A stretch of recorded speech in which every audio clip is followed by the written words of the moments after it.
So I want to begin by sharing some news on how President Biden is fighting for working families and lowering costs by taking on corporate ripoffs. Ahead of his State of the Union address, the president is convening his Competition Council this afternoon to announce new actions to crack down on hidden junk fees and promote competition. President Biden is establishing a new strike force, co-chaired by the Justice Department and Federal Trade Commission, to crack down on illegal pricing. The Consumer Financial Protection Bureau is slashing credit card late fees from an average of $32 down to $8. This will save consumers $10 billion a year, an average savings of $220 for the 45 million people who are charged late fees each year. The Department of Agriculture is finalizing a rule to protect small farmers and ranchers. The Federal Communications Commission is circulating a proposed rule that would ban bulk billing. Helping lower internet costs and increase choices, our administration's action to ban hidden junk fees will save Americans more than $20 billion a year. The president will make clear in his State of the Union that he will continue fighting to lower costs for families. I have some news we'd like to share with all of you. On March 15th, President Joe Biden will host Taoiseach Lee Varadkar of Ireland for a bilateral meeting, followed by a St. Patrick's Day celebration at the White House on March 17th, continuing a long-standing St. Patrick's Day tradition. The leaders will reaffirm the close and enduring partnership between the United States and Ireland and the extraordinary bonds between our people. They will discuss our country's shared commitment to continue supporting Ukraine in the face of Russia's brutal aggression, as well as our cooperation on a range of other global issues. They will reaffirm their steadfast support for the Belfast Good Friday Agreement, as we welcome the recent restoration of Northern Ireland's executive and assembly. Vice President Kamala Harris and the second gentleman, Douglas Emhoff, will also host the Taoiseach and Mr. Matthew Barrett for a breakfast at the Naval Observatory on March 15th. And as you can see, when I walked out, 3 of our amazing Wranglers came out with me. And so before we get started with the briefing, I have a couple of things that I want to say. So, they're moving up in the world. They're going to stay in the family, but still moving up, and it's so well-deserved of all 3 into new roles, obviously. Allison Bayless has been by my side since day 1 and a rock star wrangler. I'm going to get emotional. For the last 2 years, is moving over to the campaign. There is no one who works harder or more hours on our team than Allison. As you can all attest by the hours of the day that she responds to your emails, she accomplishes everything with diligence and composure, and she always has a bright sunshine spirit. Even when I'm in my dark spaces, as we tend to joke around, and she has an incredible sense of humor and a wit that is unmatched. Silas Woods has the biggest heart of everyone that I know. And sometimes I worry about him because he has such a big heart.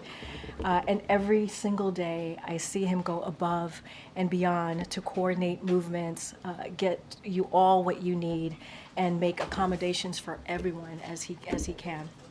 And some of you don't know he's often the reason you're able to get that shot, right? Silas is really good at getting that shot, get in the room or hear what the president has to say, obviously.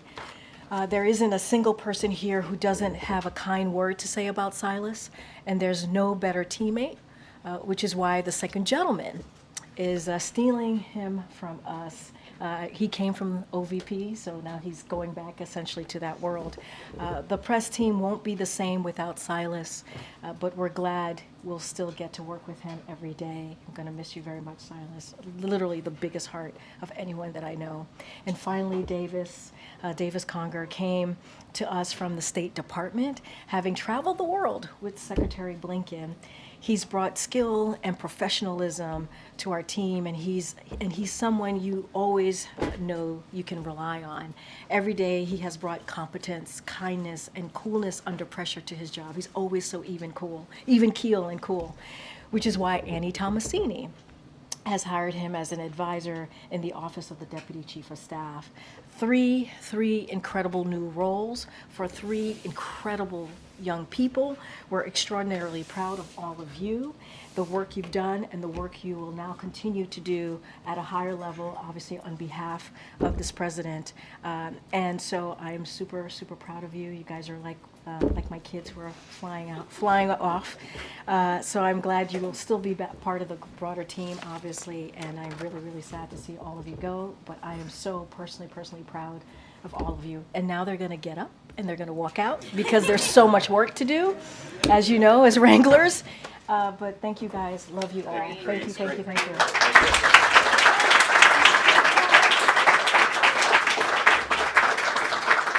All right, with that, Admiral John Kirby is here to give an update on the Middle East. And Admiral, the floor is yours. Good afternoon, everybody.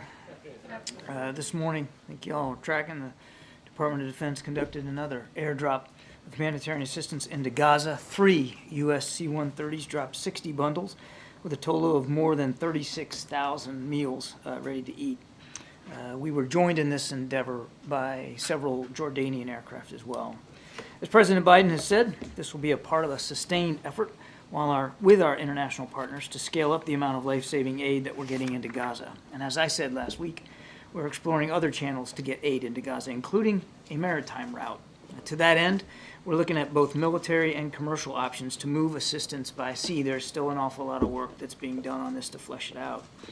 Of course, we're also going to continue to urge Israel to facilitate more trucks and more routes, opening up more crossings so that more aid can get into people in need and increase that flow. And with that, take some questions. Thanks, John. With that number on the 36,000 meals, was that just the U.S. contribution to that, or was that also the Jordanian contribution to that area? That was just the U.S. The Jordanians flew, I believe it was 4 aircraft, and I can get you the exact number of how much they dropped, but it was food that they dropped too. And then in terms of the scale of that, I mean, that's a drop in the bucket of what the need is in Gaza right now.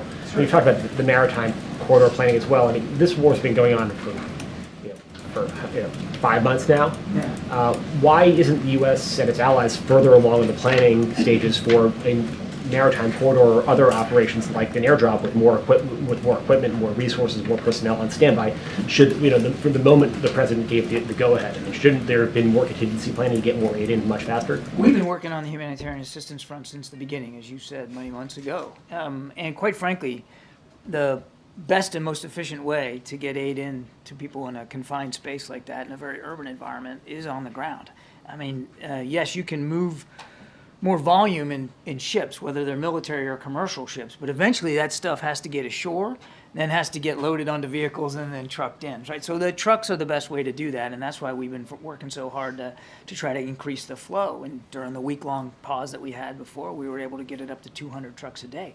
It was through President Biden's urging that we got the Rafah crossing open to aid. It was at his urging that we got Kerem Shalom open, but the flow just hasn't been enough to meet the need. And as the war has progressed, the need has gotten obviously much more dire. So it's not like even though we're just now talking about airdrops, it's not like the idea of airdrops just happened, just dropped out of the sky. It's been something we've been talking about for quite some time, and the maritime route as well. The maritime route, yes, it can move more volume at sea, but it also is going to require a heavier logistics lift and some infrastructure ashore, and very much going to need the support of allies and partners. And so those discussions are ongoing. And then does the president have any plans to meet with Benny Gantz before he leaves Washington this evening? No. Thank you for answering that one. So we can go and move on No, from that. a few others here. President this morning signaled that he's concerned about violence in Jerusalem and in the region in the coming days. Is there something specific he's been told to anticipate? I won't speak to specific intelligence one way or the other, Ed. I mean, obviously this is something we're always mindful of, particularly given what's gone on between Israel and Hamas. But I don't think I'm going to elaborate on that. Just to backtrack on something from last week, I don't think you've been asked about this, at least on camera, but when he was in New York and suggested he had reason to believe there'd be a ceasefire by Monday, and that hasn't happened. Why did he think that at the time? He was referring to updates and briefings that he'd been getting from the national security team about the progress of negotiations. Obviously, we'd all wish that that had happened. We wish that it would happen today, but we're still negotiating. We're still trying to get there. And on Haiti, is the U.S. continuing to monitor that situation, and does it have any sense of the whereabouts of the Prime Minister? Yes, as far as I understand, no. I'll let the Prime Minister speak to his travel, but I'm not aware that we have any keen sense of what his whereabouts are. Thanks. Just following up on Haiti, you've called on Americans to evacuate. How should they do that when the airport is under attack? We again, I'd refer you to the State Department. They're the ones that issued that advisory. Not a safe time for Americans to be in Haiti right now. There are other ways to leave. Again, let the State Department do that. They're in touch with or are making themselves available to Americans who are there and want to get that information. You said yesterday that you're working to expedite this multinational force led by Kenya to deploy to Haiti as soon as possible. They've said that they're ready to deploy within 72 hours. The holdup is funding, in part U.S. funding that was pledged by the administration that's being held up, as we understand it, by Republicans in Congress. How urgent are those conversations, and how are you going to expedite it if you've got this key holdup? Yeah, I'm not sure that simplistic explanation is exactly accurate. That is the only thing holding this up. But let's put that aside. You're right. We're going to need some support, and we are working actively with members of Congress. I mean, I think we can all recognize that this is in our interest as well as the region's interest, and certainly the interest of the Haitian people to get a more stable, calm, secure environment there. So just one last follow-up. If that's a simplistic explanation, then what is the holdup? Again, Kenya's already agreed to do this. That's a big first step. And we're working with Kenya. We're working with other partners to see if we can get this multinational security mission up and running as soon as possible. I just don't have any more updates for you than that. Thanks, Admiral. Thanks, Karine. You had said yesterday that part of the reason why it's so hard to get aid into Gaza is, in some cases, because of the Israeli war cabinet. Is that acceptable? There's nothing acceptable about the dire situation on the ground in Gaza in terms of the lack of food, lack of water, lack of medicine, in some cases a lack of fuel. That shouldn't be acceptable to anybody. So short answer to your question is no, it's not acceptable, and that's why we continue to work with our Israeli counterparts, as I said in my opening statement, and you've heard the President say as well, and the Vice President, that it's time for Israel to open up more crossings and allow more aid in. And on the Vice President, there were reports that the National Security Council had asked her to, quote, tone down her speech on Sunday. What can you say about that? I would point you to what the Vice President's spokesperson already said about that story in calling it inaccurate. Does the administration still believe it's more effective to withhold public criticism of Netanyahu in order to have more sway in private? And is that private sway waning? I don't think I'm going to accept the premise of that question. I mean, we have been nothing but candid and forthright in private with our Israeli counterparts, and certainly in public in the comments that we have made. You've heard again from the President and the Vice President just recent days expressing very clearly what our concerns are with the humanitarian situation in there and how it is unacceptable and how we need the Israelis to step up and do more. And just lastly, Hamas said today they won't accept a deal that does not include a complete withdrawal of Israeli troops from Gaza. Is that realistic? And if not, where do negotiations go from here? I ain't going to negotiate in public. We've been working this real hard. As you heard from President Biden just today, that we're still hopeful we can get there, but nothing is done until everything is done, and not everything is done in terms of this negotiation. So what we're looking for and what we want, temporary ceasefire for about 6 weeks. That'll allow us to get more aid in, and more importantly, get all those hostages back with their families where they belong and reduce the violence. That's the deal on the table. And as the President also said today, it's a rational deal, and the Israelis have been cooperating. They have been negotiating in good faith on this. It's time for Hamas to step up to the plate, take a swing, and let's get this thing done. The Hamas is saying that they have now extended a deal that Israel has not responded to. Israel is saying that Hamas has to accept the deal that you've been referencing with regard to hostages. Can you sort out what's true in both of those things? And can you also comment on, has it been more difficult to have these talks in Cairo without an Israeli representative at the table? I kind of sort of already did it, Jeff, but maybe I'll take it a different way. There has been, throughout the process of these many weeks, back and forth between the sides, proposals, counter proposals, and haggling over the details and all the modalities of how this is going to work in terms of the phasing of the hostages and how many, and the release of Palestinian prisoners and how many, and how that's all going to take place. There is now a framework. There is a deal, as the president said today, that has been the result of all this back and forth. So the back and forth has happened. There's a deal now, and the onus is on Hamas to accept it. And you had a second question. Israel hasn't been at the table. Oh, and in Cairo. Again, I won't speak to Israel and the presidents of their negotiators when they get to speak to that. But as I said earlier, the Israelis have negotiated in good faith. They have agreed to this framework. They have taken it right up to the end, and now it's up to Hamas. Given that Hamas has now responded to the deal and that they have not agreed to it as written, is it still practically possible to come up with an agreement by the start of Ramadan? Look, the negotiators are working hard on this, Kevin. That's what we hope will happen, but we'll have to see. So there is still a belief that is a possibility. I didn't say a belief. I said we hope that we can get this done as soon as possible. We would have liked to have this done 2-3 weeks ago, if not before then. We are where we are, and we're working on this really, really hard. And given what the president said about the potential dangerous situation should an agreement not be reached, what conversations is the White House having with Israel about, for example, the situation around the Al-Aqsa Mosque?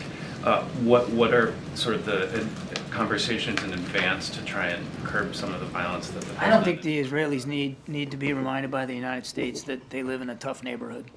And I don't think they need to be reminded about the prospect of violence, particularly in a sensitive time like Ramadan. They don't need us to remind them of that. They're well aware of it. Again, we're going to continue to work with them as we have to help make sure that they can defend themselves against Hamas, make sure that the Israeli citizens are safe and secure as much as possible, and that we can try to get this hostage deal in place. Yeah, thank you. Go ahead, Jay. Hey, thanks, Karine. John, why isn't President Biden meeting with Benny Gantz while he's in Washington? Mr. Gantz asked to come to Washington and asked for a series of meetings with administration officials, and he's getting those. He met with Jake Sullivan yesterday. He met with the Vice President yesterday. Today, he's met with the Secretary of Defense and the Secretary of State. All of these conversations have been constructive and productive, and we hope that Mr. Gantz goes home informed by the conversations that we had and the concerns that we expressed. I mean, was it a scheduling issue with the president being in Camp David, or was it? Mr. Gantz had a chance to meet with senior levels, all the way up to the Vice President of the United States. And you know, again, we think these conversations were constructive and productive, and hope that he goes home informed by them. Thanks, John. The president and the vice president, and you, for that matter, have both said that the situation with getting aid into Gaza is too difficult. The vice president said that Israel needs to allow more aid in. No excuses. What is preventing the president from communicating to the Israeli government that if they don't allow aid, we will not continue supplying weapons? Why is that not a fair trade?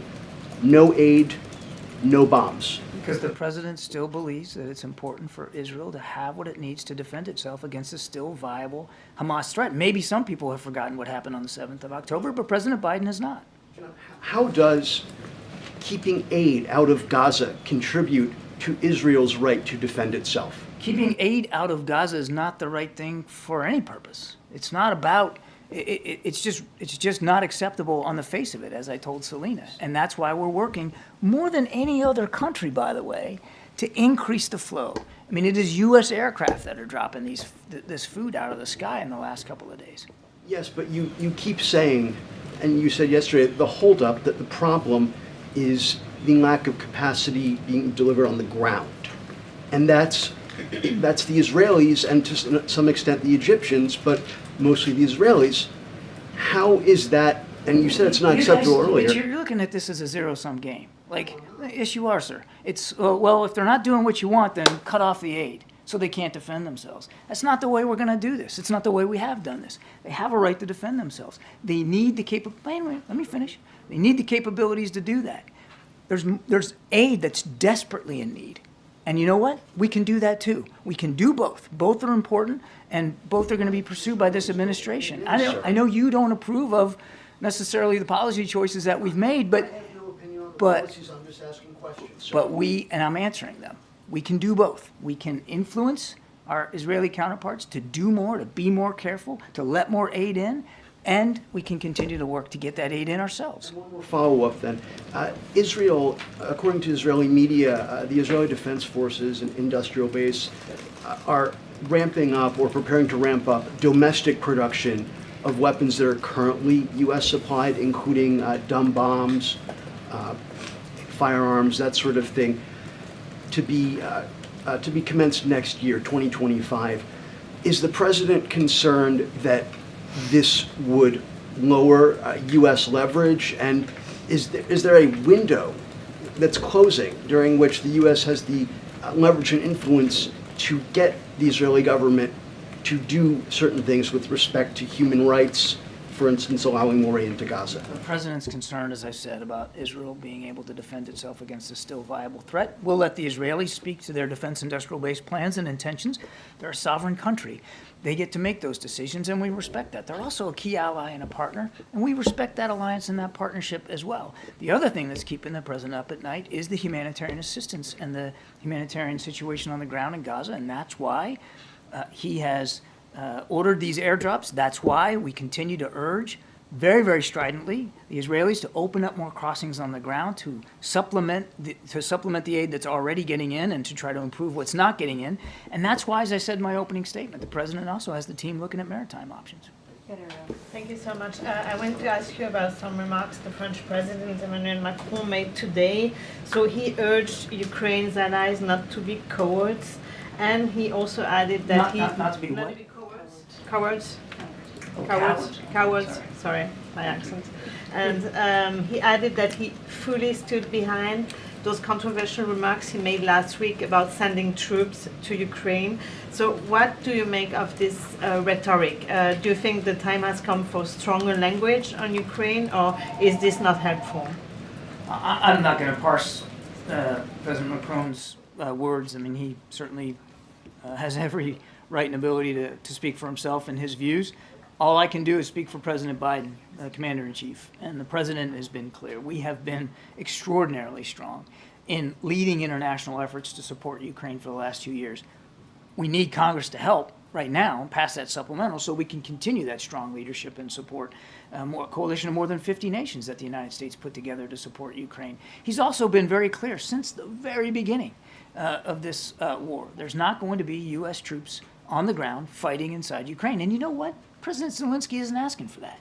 He's just asking for the tools and capabilities. He's never asked for foreign troops to fight for his country. He and his troops want to do that, but they need the tools, and that's what we need to help with. We're bumping up against the president's little thing. Sorry.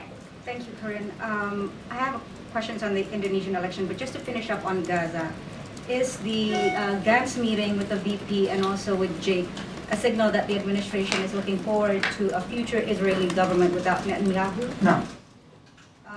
And maybe this one is for Karine. Will the president use any part of his State of the Union address to acknowledge the anger of American Arabs and Muslims and progressive Democrats and explain to them why he's not imposing conditionalities on Israel? I'm going to go around and I'll get to that question. Let me just get to a couple more people. Okay, great. And so just on the Indonesian election, China, the United Kingdom, Australia, and several other countries have congratulated Indonesia's President-elect Prabowo Subianto on his apparent victory. Is there a reason why the administration is waiting? We congratulate the Indonesian people on a successful election. The President looks forward to early engagement with the new administration and to strengthening our cooperation under what is already a strategic partnership. We're obviously closely following the ongoing vote count, and we understand that Minister Subianto has a significant lead. We've had excellent cooperation with him since the time he was defense minister, and if he is in fact finally elected, then we look forward to continuing that relationship. Just to clarify, the president-elect does have a long track record of allegations of human rights violations. He was at one point the son-in-law of former President Suharto, who ruled Indonesia for 32 years, and his vice president-elect is the son of the outgoing President Joko Widodo. Is the administration concerned at all about democratic backsliding in Indonesia? We never back away from our concerns about the need for human rights, civil rights, and all the values of democratic institutions, and the president absolutely will not shy away about expressing our concerns. Okay. Admiral, to ask that question more directly, or one of the other questions that was just asked, in Israel, the vice president's meeting with Gantz was seen as a snub to the Netanyahu government, was it? The meeting with Minister Gantz, again, was at his request. He is a member of the War Cabinet. There is a war going on, and we believed it was a good opportunity to have a discussion with the War Cabinet about the way in which we're supporting Israel and the things that we want to see Israel do. The president was asked this morning how his relationship was with Netanyahu these days, and he responded like it's always been, and then he smiled. Yep. I don't know if I can improve upon that. What would you add to that? I wouldn't. One question I still like my job. One question on Haiti. The administration has provided more than $126 million in humanitarian aid to Haiti in 2023. Where has that money gone? Has it been effective? I can get you, Gabe. We can get you a rundown of exactly how those funds were allocated. But we're proud of the humanitarian assistance that we have and will continue to provide Haiti. But right now, the focus has got to be on getting that multinational security element in there to help create the conditions where the people of Haiti can live free and in security, so that humanitarian assistance can get there more freely and get to the people that need it. Last question. Thanks, Karine. Thanks, Admiral. Following up on Aurelia's question, there's been some pushback on Macron's comments from the Germans and also from the Swedes as well. Is the US worried that Ukraine's allies are starting to splinter? No, there's been tremendous international support and unity for Ukraine. As you know, we met with the Prime Minister of Italy just last week. They've been strong. There's incredible unity. Everybody shares the same concerns that we do about just letting Putin take Ukraine and what that means for their safety and security and for the security of the NATO alliance. No, we're not concerned about that. That the stalling of this US aid is putting more pressure on European allies and causing fractures at all in that sense. We're worried that the delay on the national security supplemental and the assistance coming from the United States is going to have a detriment, actually already is having a detrimental effect for Ukrainian soldiers on the battlefield. That's the main concern. And the time is way past now to get them the tools that they need to defend themselves. Their defensive lines are starting to shift now, going in the wrong direction, because the Russians continue to push west out of the Donbass. Thanks, Alvin. All right. As you know, the president's event's going to start shortly. Zeke, you have anything? Can you give us a rundown of how the president spent the last few days at Camp David preparing for the State of the Union? Who was with him? Does he have the final speech text at this point? So, as you know, the president has been working on, as you just stated in your question to me, the State of the Union address for the past several days. I'm not going to get into any specifics as to who's with him. It's going to be a moment that's incredibly important to him. Obviously, he's going to be not just addressing Congress, but also millions of Americans who are going to be tuning in, and he's looking forward to that, to talking about the accomplishments that he's made the last 3 years, and also the vision that he has for this country, obviously for the American people. I'm just not going to get into any specifics or details. We'll have certainly more to share with you all tomorrow as we get closer. You know, the State of the Union address is incredibly important. He's going to be working on it, I believe, until the very last minute. So he gets it just right, because it's going to be an important moment. But don't have anything beyond that. You heard me talk about the Competition Council, how that is part of the president talking about wanting to focusing on lowering costs for the American people. Obviously, he's going to talk about our democracy, our freedoms, right? Continue to fight for that. reproductive freedom, how that is an issue that the American people truly care about. You're going to hear him talk about that. And so there's a lot of issues in front, obviously in front of the American people that they care and they want to hear directly from the president about. And so that's what he's going to focus on. We'll certainly have more to share as we get closer to Thursday. Different topic, there's a bit of a kerfuffle this morning across Lafayette Park at the Department of Veterans Affairs regarding an effort to ban the display of that iconic Times Square kiss photo on VJA at the end of World War II. Was anyone at the White House consulted in the drafting of the initial memorandum, and then did anyone at the White House call up the Secretary of Veterans Affairs and say rescind that memo? So just I want to be really, really clear. The VA is not going to be banning this photo from VA facilities. So I just want to be super, super clear about that. I know, as you just said, you described it as a kerfuffle. There was obviously some reporting on that. I can say that I can definitely say that the memo was not sanctioned, and so it's not something that we were even aware of until you all started reporting on it. But we are not banning that photo, and I'm just going to be super clear about that. Any specifics about the memo and the process over there, certainly I would refer you to the VA. Well, once you were made aware of it, and after the memo sort of spread on social media, did the White House direct the Veterans Affairs Secretary to rescind it? I believe the VA Secretary made a statement on this, so I refer you to the statement. Of his own volition? Yes, he did that on his own volition, but I would refer you to his statement, and just I'm really reiterating what the VA said. The VA Secretary said that it will not be, that particular photo will not be banned from any facility, VA facility, so I want to be very, very clear about that. Okay, good. Thank you, Karine. President Biden has said a possible endorsement by Taylor Swift is classified. How disappointed is he that she is telling people to vote, but not for him? Going to be very careful. We're talking about 2024, so I can't comment on what Taylor Swift is saying or not saying. I have no idea. I've not seen those statements, and I'll just leave it there. Okay. Be mindful. Different topic. How's President Biden going to fix the border if he can go years without talking to the head of Border Patrol? He was literally just with the chief of the Border Patrol, just this past Thursday in Brownsville, Texas. You all reported it. You all saw it. He was with the chief, Chief Owens, I believe. The chief, who was in charge for 2 years before that, said, "I've never had one conversation with the president or the vice president." How is that possible? So one thing I will say about Chief, you're talking about Chief Ortiz. This is Chief Ortiz. Yeah. So he was invited, I believe, to participate in the president's first trip visit to El Paso, which was back in January of 2023, and he did not attend. He was invited, but he was invited.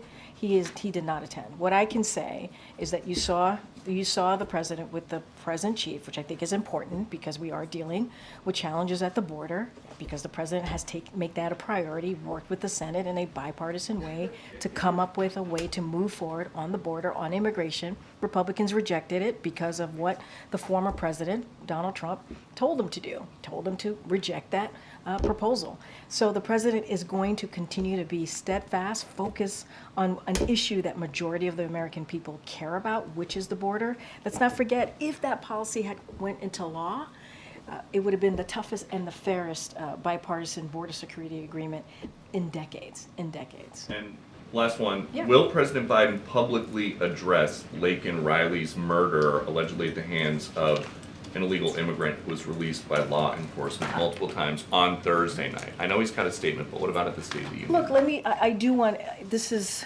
such a tragic story and obviously situation. This is someone's life that was lost, so I do want to always acknowledge and extend our deepest condolences to her family and to her friends and the people who loved her. And so want to always be sure to say that, and because it's so tragic. Look, I don't have anything to share about the president's speech as it relates to that particular question that you have. But we want to always be sure that we lift up the families who have lost their loved ones in that way. And I would reiterate, you just asked me about the Border Patrol chief. The president was just there with the current chief, Owens. The president went to the border, obviously Brownsville, Texas, to lift up the importance of doing something at the border. And I would be remiss if I did not continue to say that Republicans rejected a bipartisan proposal that came out of the Senate. And so if they truly, truly cared about what was going on at the border, if they truly cared about this immigration policies and trying to fix that, trying to move forward in a way where we have a tough and fair law, they would work with us on it. They wouldn't listen to the former president who is clearly telling them to reject, telling Republicans to reject it for his own political gain. And that's shameful. That's truly shameful. Go ahead, Selena. Will the president be watching the election results come in tonight? So, as you know, the president's going to be talking about the Competition Council today. He is continuing to work, obviously, on his State of the Union address because it's important to him. He knows how important it is for the American people to hear directly from him. I don't have anything to share. I've not spoken to him about his plans tonight. Obviously, he will be kept updated, and he'll be aware of what's going on tonight as we see elections happening across the country. I just don't have anything specific on that. And the Consumer Bankers Association has been very critical of the Biden administration's rule to cut the credit card late fees. They called it anything but a win for consumers and knowingly putting consumers' financial health at risk. What's the administration's response to that criticism? So we totally disagree, obviously. The president has always been very, very clear. He's going to do everything that he can to make sure that we're lower cost for the American people. And what we're seeing is that we're seeing, corporations obviously not passing along their gains to Americans, to American consumers, and we've always been very clear about that. And so we want to make sure that we protect Americans. We want to make sure that we obviously protect American consumers. So we disagree with that sentiment. We disagree with that statement, and the president's always going to put the American people first. Good job. Karine, does the White House have a position or comment on the latest bill in Congress to crack down on TikTok, just introduced today, I believe? So I have not seen the text or had an opportunity to speak to our Office of Legislative Affairs or anyone else in the White House office. So I don't want to get ahead of myself and speak to that. Obviously, we'll take a look, as we normally do, on any legislation that believe will be beneficial to the American people. I just can't speak to that at this time. Okay, Kevin. Robert Hur is supposed to testify a week from today. Has the White House made a decision on releasing the transcripts of the president's interview? I would refer you to my colleagues at the White House counsel's office. And the Dartmouth basketball team has become the first college sports team to vote to form a union. Does the White House think that that's a good idea? Is that a smart move for college athletes? So, look, I'm going to obviously let teams make their decisions for themselves. We're not going to weigh in on that. As you know, the president's a union guy. We say that all the time, but I'm not going to comment on any particular team or actions that they're taking. That's for them to decide. Karine, Senator Sinema just announced that she's not running for re-election. She's going to retire at the end of this term. I'm wondering if the White House has any comment on that. So, have not seen that. Obviously, that is news to me. Look, we have had opportunities to work closely with the senator on some really key important bills. She was one of the leading negotiators on the border security bill that came out of the Senate in a bipartisan way. We appreciated her efforts on that. And there are some other, obviously, ways that we've worked closely with her. Outside of that, I don't want to get too far ahead. This is the first time I'm hearing the news, but she's been a partner with us on many critical issues that matter to the American people, and I think that's important. Is there anything you can tell us about the president's travel after the State of the Union this weekend and next week? I think bless you. I believe the campaign has made some announcements on some travel that the president will be doing after the State of the Union, so I would refer you to them. It is common that after a State of the Union, the president goes around the country to speak directly to the American people. You're going to see the president do the same, but I would refer you to the campaign on specific stops that he has coming up. Okay. I just wanted to ask about the Meta breakdown this morning, hundreds of thousands of users. Do you have any more information on that and whether it's connected to a cyber attack? So obviously we all are aware of what happened for the last couple of hours, the incident.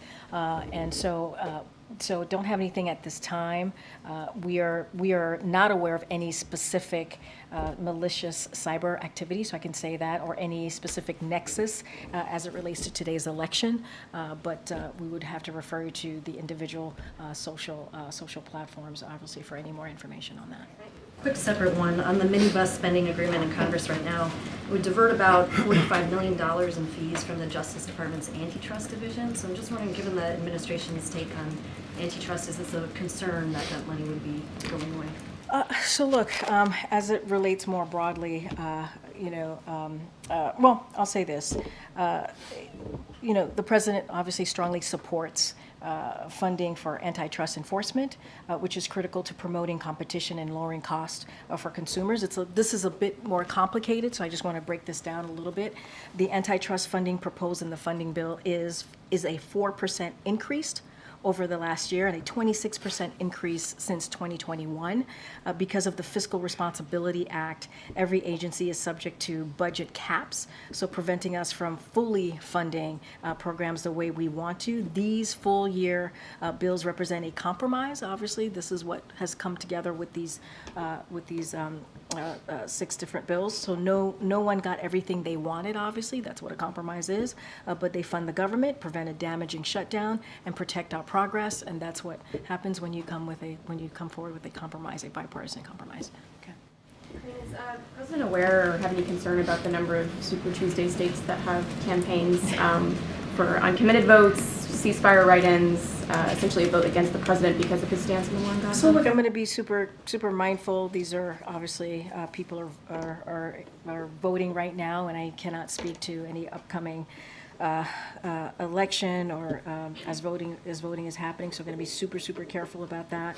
But what I will say is what I said last time when I was asked about Michigan specifically.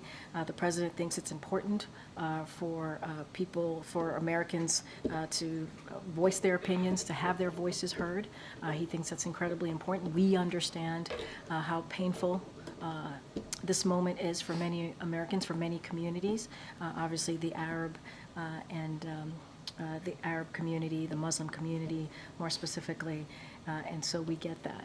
But I just want to be super careful and not speak to upcoming election, upcoming voting that's happening right now. To be more specific, I know you had a similar question. Also, the message that the president will be saying during his State of the Union, and then I think you mentioned to my colleague that he will be taking this message around the country after the address. Is Michigan one of those destinations? So not going to get into the states. I know that the campaign announced a couple of states already that he's going to be going to right after Thursday.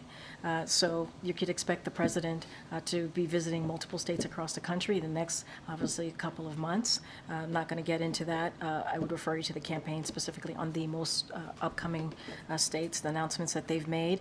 And I just kind of laid out, what the president has been very clear about, the understanding of how people should have the right to voice their opinion, to voice their concern, to voice their pain. And that's what the president is going to consistently do. He's a president for all Americans, obviously. As it relates to the State of the Union, I'm just not going to get ahead of any specifics on what he's going to say as it relates to that question. Okay. Thanks, Karine. So Cookie Monster posted on X that shrinkflation is making his cookies smaller.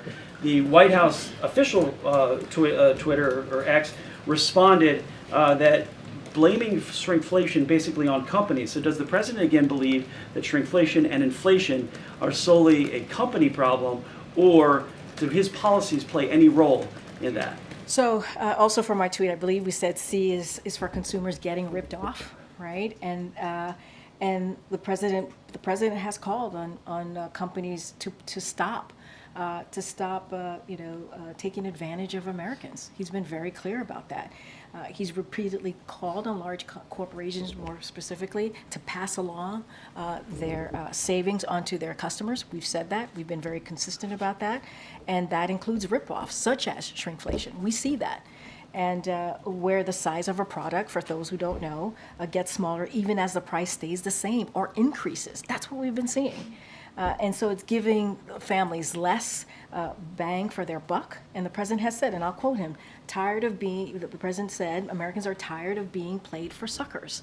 And so the president's going to have the American people's back. That's what he's going to continue to do. He's going to talk about this, not just shrinkflation, but other ways that he sees corporations are ripping off Americans. You're going to hear from him shortly about what he's doing next to deal with junk fees. And I think that's really important. That's what Americans want to see. They want to see their president fighting on their behalf. And out of that Competition Council, the president is announcing that strike force.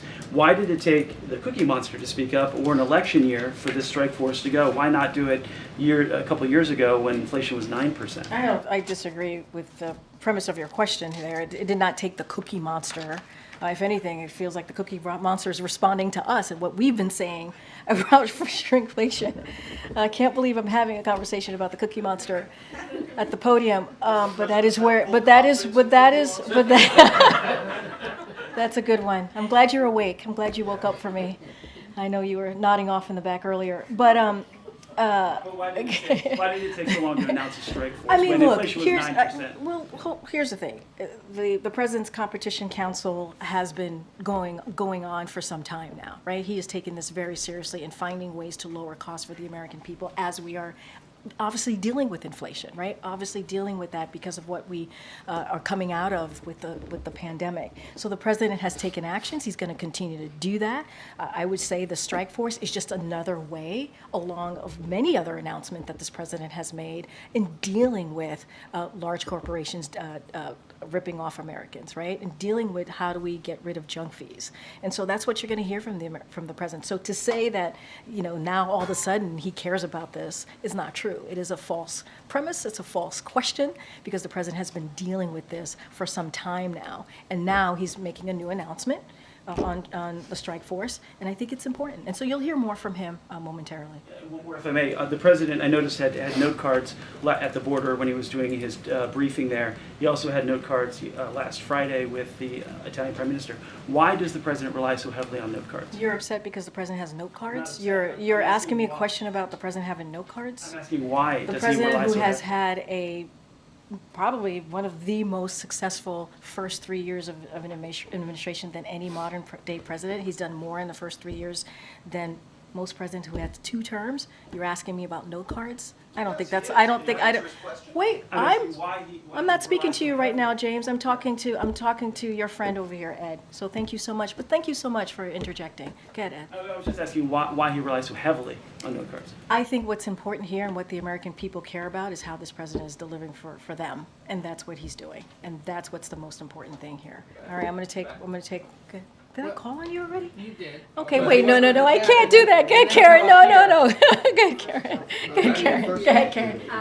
Alexei Navalny's widow, Yulia, was invited to the State of the Union by the White House, but she's unable to make it. Did the president extend that invite personally when he met with her last month? Yes, I can confirm that she was indeed invited to the State of the Union. She is no longer able to attend. I would have to refer you to her and her people as to specifically why, but I can confirm that yes, she was invited. Extend that invitation? Yes, the president did. When they met? Yes, the president did. Go ahead, John. John, go ahead. The president recently said that he'd be open to meeting with the House Speaker in regards to that Ukraine funding bill. Is there anything to report? Is the president reaching out to the House Speaker in terms of a one-on-one conversation? Well, they just met. The Big Four just met last week. They talked about the importance of obviously the National Security Supplemental, which includes the Ukraine funding. They talked about obviously avoiding a shutdown, which we are glad to see that Congress is doing that. And as you know, they had a pull aside, they had a brief meeting afterwards. Not going to get into what was discussed. It was a private meeting, but the president has spent some time with the speaker over, just last week, literally. They were together just last week. I don't have anything else to share. All right, guys, we're going to wrap it up. Go ahead. Thanks, Karine. Is the White House concerned about another... Oh, I'm so sorry. No, I'm more so teasing. I'm giving it a hard time. Go ahead. Is the White House concerned about another bank failure after New York Community Bank shows signs of trouble? So, look, obviously, I want to be super careful, right? This is something that is monitored by regulators, and this is something that they take very seriously and are always monitoring. I don't want to get ahead of that, and we're always going to keep an eye on that, or they will, more specifically regulators. I just don't have anything else to share beyond that.